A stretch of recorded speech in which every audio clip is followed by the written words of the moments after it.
The following moments may contain explicit language.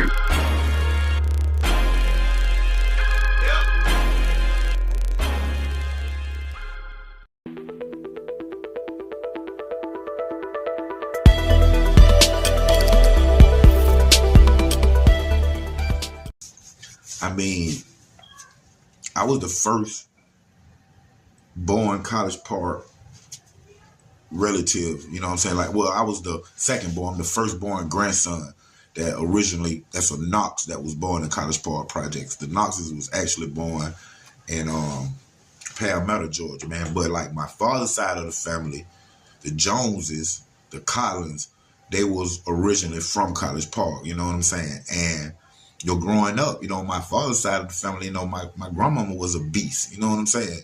And she was a shooter right off the rip, you ain't finna mess with her, you ain't finna degrade her, belittle her, insult her, or her family, you know what I'm saying? My grandmama's story, I remember sitting down, she telling me one day what happened to her when she was younger. It was unbelievable to me, but I knew why some of the cops, was acting how they were acting toward me as a young age, because they knew what my bloodline was and my relatives. But my grandmama told me when she was younger, it had to be before I was born, she was walking down the streets of College Park. She was going home, her and her friend. It was like 11 o'clock at night. And, probably later than that, I really can't get that time together, but they was walking home, her and a friend, and two College Park police officers stopped them. And these are two black cops. I'm going to withhold their name. But there was two black cops from College Park Police Department. And they pulled, put the lights on my grandmama and her friend, pulled over, got out the car, asked them what they was doing, where they headed to, where they coming from, the usual question that they asked and whatnot. So after my grandmama replied to their questions and told them what happened and whatnot, one of the cops told my grandmama and her friend that right now, y'all finna have sex with us right now, or we gonna kill y'all and throw y'all in these woods right here and won't nobody know who ever done it. So with my grandma saying she was scared as hell, of course, time he said that, she hear this, you know what I'm saying? These supposed to be the people that protect you, you know what I'm saying? They get paid to protect and serve you, but here they are threatening my grandmama and her friend walking home. And my grandmama told me, with her being scared like that, she was in shock, really, just standing there. She said, but she didn't even realize that the other cop had moved. Like he wasn't standing right there no more, because she hear noise now. And she said when she looked over, the other cop had her friend on the back of the car, just, having sex with her, just, doing it in right there and just having sex with her. And the cop that was still standing in front of my grandmother told my grandmother that she finna get him some oral sex right then. This is all true story. That she finna get him oral sex right now. Get on your knees. And my grandmama said, like I said, she was scared. She was young, of course, because I wasn't born and whatnot. She was young. Black cops, you usually, how they say it goes, you're supposed to look out for the other races, the white people and things of that nature. But in this case, these are her own people that was doing this. And get on your knees right now. You finna have oral sex on me. You finna perform oral sex on me, or we gonna kill y'all and throw y'all in these woods. And like I said, these are cops. And this is late at night, two black girls. What you expect them to do? You see why the first girl just went ahead and gave in and started having sex with the cop. Just went ahead and let the cop have his way with her. So my grandma said she just started tearing up, started crying. She said she got on her knees. And as she got on her knees, she said the cop started taking off his belt, like unloosening his belt. And when he unloosened his belt and started taking his button loose, she said she looked up at him, grabbed his pistol, and shot him in the stomach, in the groin area, actually, right then and there. She said she looked up at him. She said it was like she didn't know she was going to do it. She said she remember looking up at him, and his belt was loose, and he was commencing to take his button loose from his pants. And she said the first thing came to her mind, she looked at his gun, and she grabbed his gun, took it right out his holster, turned the barrel right on him, and shot him. Bam. And that cop died a little after that. My grandmother did not do 1 day in College Park jail. And, I heard the rumors that, the cop, this wasn't the first incident that the cop had did that was negative, of evil nature or whatever, to the point where they said at his funeral, a community member, somebody that lived around College Park that was attending the funeral walked to his casket, like, everybody walk up and look at him. And when he looked in at him, he spit in the casket. So the police grabbed him, slammed him down, tackled him, took him on out. Because, of course, he was a cop, so it was surrounded with cops and stuff. But took him on out and locked him up, man. But, like I said, man, my grandmama been about that business, been a shooter. So I was raised to stand up for what's right, no matter if it's my family member or not my family member. I stand up for what's right. And if it time somebody had to burn you, then that's what you got burned. You know what I'm saying? But like I said, man, my grandmama been a shooter.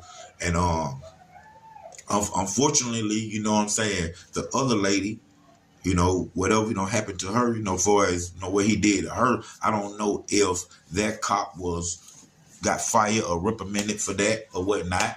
But I know for a fact that my grandmother loved you to death. Rest in peace, Dolores Walter. We love you, Dolores Jones Walter. But I know that my grandmother didn't do now date in jail for busting that cop. You know what I'm saying? That's real talk right here. Underground Source TV.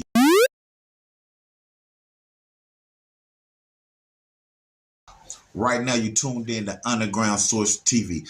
This is Quick Lessons with your host, Don Truth. Quick lessons, okay. In this line of field, man, growing up, robbing, doing our things, however, you have to have a cool headset. You know what I'm saying? You can't be gun a-blazing and not be able to think when things get heated. You in a situation arouses that was unexpected. You know what I'm saying? So here's a quick lesson right here.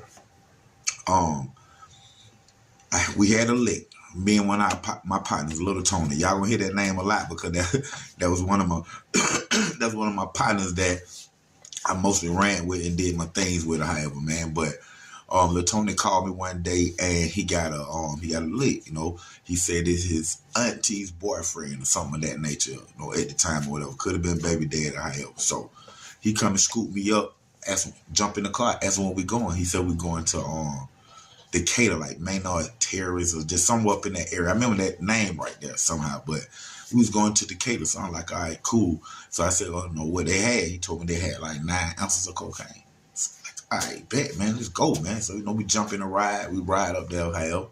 So when we get there, as we walking up on the porch, I hear a lot of noise, like talking and, family gathering or something of that nature, however. So the dude came to the door, which was a burglar bar door. He came to the door, he unlocked the door, he let us in. Once we got in, that's when I noticed that, it was a lot of family members there, like, the grandmothers, the aunties, the kids, the grandkids, and things of that nature, you know what I'm saying? Very hospitality like family, you know what I'm saying? They spoke, hey, how y'all doing, or whatever. With that being said, they had to know what was going on or what people know what they do or whatever, but minding their own business, however, So we went downstairs, we followed dude downstairs or whatnot, man. So we went downstairs, like I said, it was an older house, open the door, go downstairs once you went down to like the basement area or whatever. So we walked down to the basement, and once we got down now, we went into a room which was straight off the steps. We went into a room and I noticed it was 2 more guys that was sitting down in there. You know what I'm saying? I seen like a deck of cards, maybe a little weed on the table, some dice, things of that nature. But I seen a TV right there. They was watching like the game, NFL game or something or whatever. So we came in, hey man, what's going on? Introduced everybody, the dude introduced, this is my nephew, Little Tony, and stuff like that right there. Everybody shook hands or whatever, man. So while they was right there, looking at the game and all that was going on, you know, Lil Tony's uncle or whatever, auntie's boyfriend, he went into the closet and brought the 9 ounces of cocaine straight out, you know, put it on the table right there and like, there you go, nephew. And time he said that it was like, it was on keto, like Lil Tony didn't have to look at me. He had to give me a nod or nothing. It was more like we already was synchronized or something, man. But time he said, there you go, nephew. And he dropped the 9 ounces of coke on the table. Lil Tony just upped the 9 and I was already upping my 9. You know what I'm saying? And the 2 guys that was sitting down already, they were just totally in shock right off the rip. You know what I'm saying? So we laid them down, and as we laying them down, right down the table was some duct tape, and then like right next to that was some handcuffs. So I said, Tony, hey, shout, look. Looked over there, and I grabbed the handcuffs, he grabbed the duct tape. So he duct taped the 2 dudes, I duct taped the uncle guy, and we grabbed the 9 ounces of cocaine and we went to walking upstairs. Now, as we walking upstairs, I can hear the dudes, because we did the mouse and everything, you know what I'm saying? So I can hear the dudes, you know, mumbling and struggling and all that stuff right there. I was thinking they were going to make too much noise, but we just continued walking up the steps. Walked up the steps. We walked past everybody with the duffel bag, you know, with the 9 ounces in it. We walked past everybody, and everybody started saying, okay, see you later. And we like, bye, we see y'all later. We see y'all later. Then we get to the door and realize the burglar bar door is one of them doors that have the key that you lock from the inside. Just like when we first got there, he unlocked it from the inside and let us in. So when we get to the door, we realize that, man, we're locked in. So now, right then and there, if you was a rookie, panic started to set in.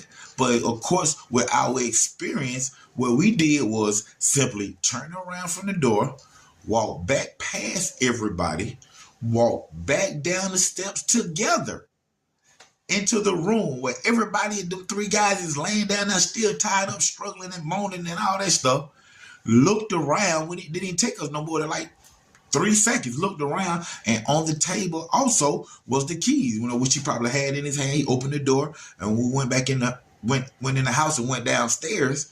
He must have laid them on the table, because they was right on the table with the duct tape and everything else. So we grabbed the keys and simply walked back upstairs past everybody. And once again, as we leaving back past everybody, they giving us their salutation. Hey, see you later. See you later. We like, bye. See y'all later. See y'all later. And like that. Swiftly unlocked the door ourselves with the key. Nobody didn't even notice us, like with the key. Unlocked the door out with the key, jumped in the car, and pulled out. We had them took their phones and everything. I remember taking the phone and everything. Pulled off. We on the expressway headed back to College Park. We threw the phones out to one of the keys and everything, and had 9 straight ounces. We split them straight down the middle, man. And that right there is a quick lesson right here on Underground Source TV with your host, film and TV producer, Dontrice Knox. You gotta stay calm.